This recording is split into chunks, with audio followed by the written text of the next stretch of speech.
What's going on, Nerd Squad, and welcome back to Top 10 Nerd. So with recent news of Deadpool being confirmed to have that R rating as he joins the MCU, fans can now look forward to seeing more of the same merc with the same mouth. But in the meantime, I think it's fair to look back at some of our favorite comics. I'm Taylor McWatters, you're you, and here are the top 10 best Deadpool comics you need to read. Kicking off the list at number 10, Deadpool Kills the Marvel Universe by Cullen Bunn. So this issue was released in August 2012, and just the front cover alone, you already want to take a peek inside. So what's going on here? What's the story? Why does Wade want everybody dead? Well, when the X-Men put Wade into the Ravencroft Asylum in attempts to heal his insanity, of course the Doctor wasn't too good at handling such a task. That, and also it's Deadpool, so things are bound to go south. So the Doctor actually ended up being Psycho Man, of course, so he brainwashed Wade in hopes to shut down all of his inner voices. It worked, but the only downside, those voices were now replaced with voices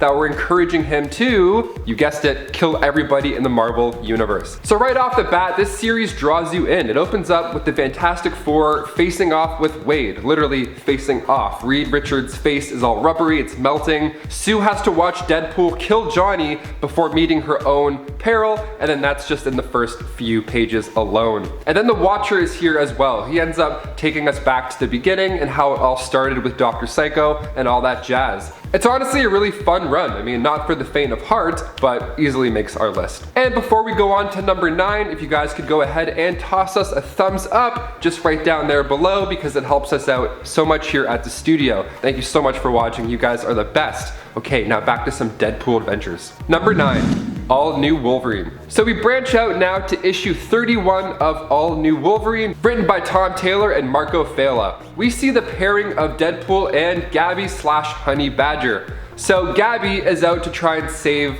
sloths. So they roll up to this animal research lab and break into testing hall A. And Wade warns Gabby that these places are just no good and that they can be pretty distressing the way that they do these tests on animals. And upon arrival, they find zombie bunnies. Yeah, and then after a few moments of awe, it quickly turns into Fruit Ninja in real life. It's disgusting. There's knives and things everywhere. It's exactly what you would expect. And then of course we meet the zombie sloth, which is so slow Wade decides he has enough time to hit up the vending machine. It all goes up in flames, literally, and in a good way, when they run into Laura and they finish off the evil animal testing lab for good. So if you're an animal lover, you'll hate and love this issue at the same time. Number 8.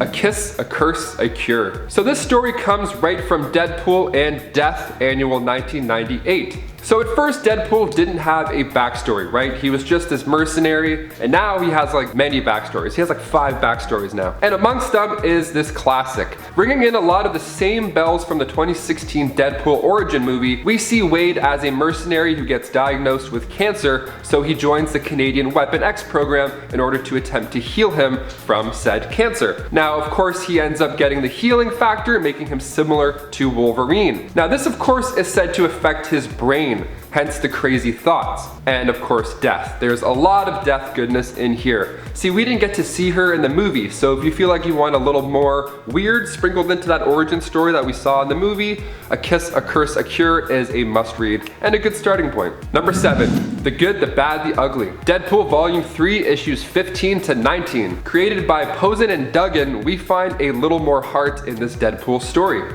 I mean, the pop culture references are there, of course, and it's a good time, but for the most part, this 5-parter leaves you in the feels. You get emotional. We see Deadpool as a hero with Wolverine and Captain America after he had survived a program. So this unlikely trio heads to Korea and discovers that Deadpool's body parts were being used to mix with X-Men DNA, and then they're forced to serve, having their significant others used as hostages. So it's all bad, basically. So they would put Wade down, they'd put him to sleep, and then they'd steal his organs.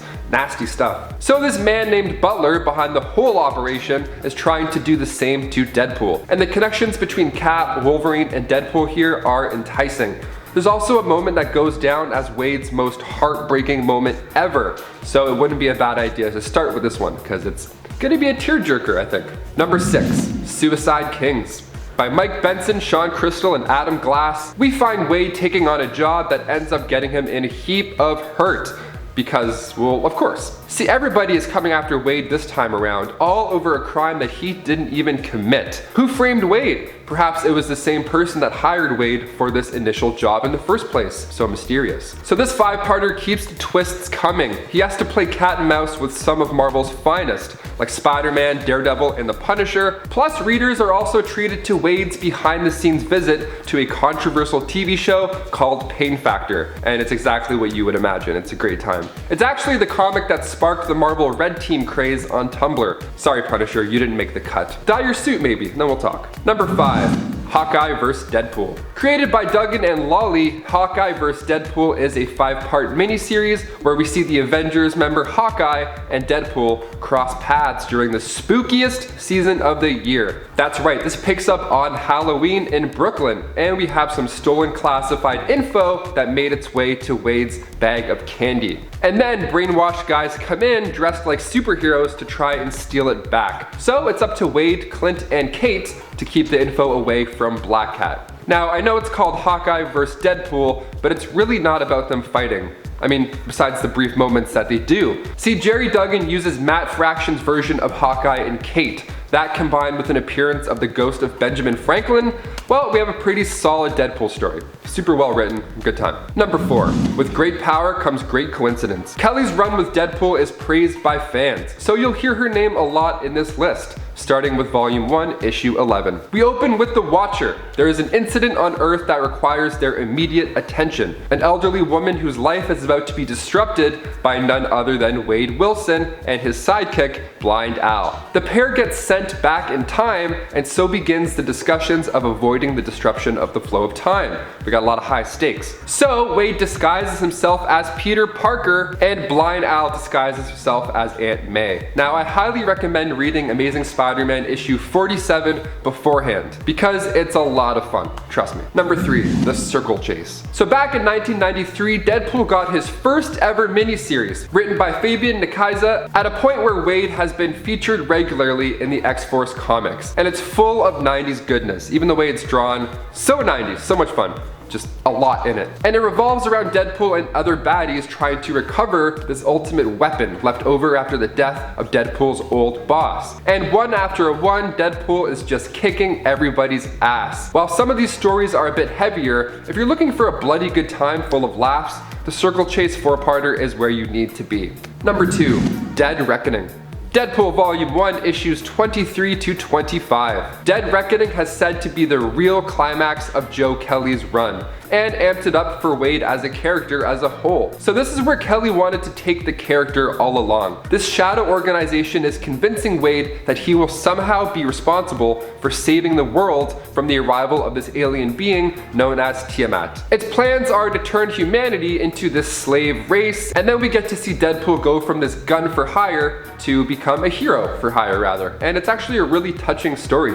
So Wade has to battle the ideas of his own free will in order to stop Tiamat from brainwashing the planet. It's like free will or eternal happiness. What'll it be, Wade? It's all on you, pal. And finally, number 1, Deadpool Sins of the Past. Released in 1994, the best year ever, written by Mark Waid, Sins of the Past is a 4-part story where the Juggernaut breaks into the facility Dr. Killebrew is working on Black Tom. So he rescues him, kidnapping Killebrew at the same time. And meanwhile, Wade is chilling at the bar. He's just having a good time by himself until Black Tom's men storm in and take him. So Banshee and Siren now have to help Wade. All the while, his healing factor isn't cooperating. So this is the first time we see a side to Deadpool where he's not necessarily a villain. He starts to become this anti-hero that we know and love. And we also get a first look at Wade without the mask on. And this is a big deal because we see his insecure side. Because when he meets Siren, he's afraid of how she'll treat him if she sees his face. And that's super important. That's a side to Wade we don't see often. This 4-parter has a lot of heart, tons of stabbing, and it's just a great time all the way through, easily taking our number 1 spot. Well guys, there you have it. Which of these Deadpool comics are your personal favorites? Also, which ones did we miss? Comment down below and let us know so we can check those out this weekend. In the meantime, stay home, stay safe, keep reading those comments. I'm Taylor McWatters, and we'll catch you in the next one.